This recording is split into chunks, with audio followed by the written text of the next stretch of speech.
Cakap pada Datuk Seri Saifuddin, siapa yang kata Seri Paduka Baginda Pertuan Agong bagi addendum tu pada Jabatan Penjara?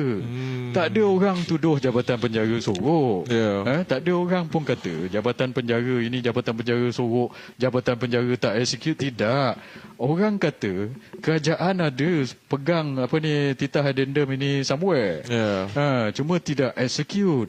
Takkanlah pada saya dalam kerajaan dulu lama juga saya pun tahu kalau Seri Paduka Baginda Pertuan Agong, saya di PMO di JPM dulu Seri Paduka Baginda Pertuan Agong kalau dia nak bagi titah addendum, dia tak bagi pada ketua pengarah penjara.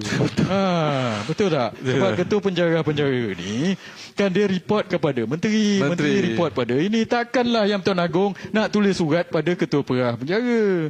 So Saifuddin Nasution, awak bagilah jawapan yang cerdik sikit lah pada saya. Janganlah bagi jawapan macam ini. Betul. So sebab itu tak ada orang yang menyalahkan Jabatan Penjara. So sekarang ini siapa titah itu ada di tangan siapa. Titah kita dah establish ada. So siapa yang tak nak bagi tahu, siapa punya takrifan yang kata benda ini tak penting lah, tak payah bagi tahulah. Mana boleh macam itu. Ini surat titah daripada Agong. Betul. Dia adalah seorang manusia kalau dalam hierarki negara kita ni pentadbiran yang paling tinggi lah.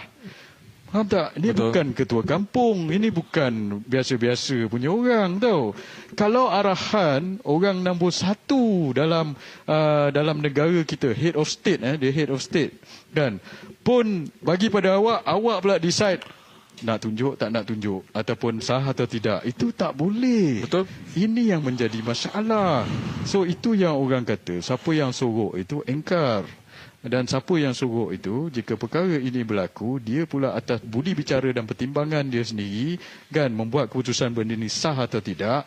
Ini yang menjadi satu kesalahan jenayah. Itu daripada segi jenayah, itu daripada segi undang-undang. Satu lagi penganiayaan, macam saya cakap tadi, wrongful detention.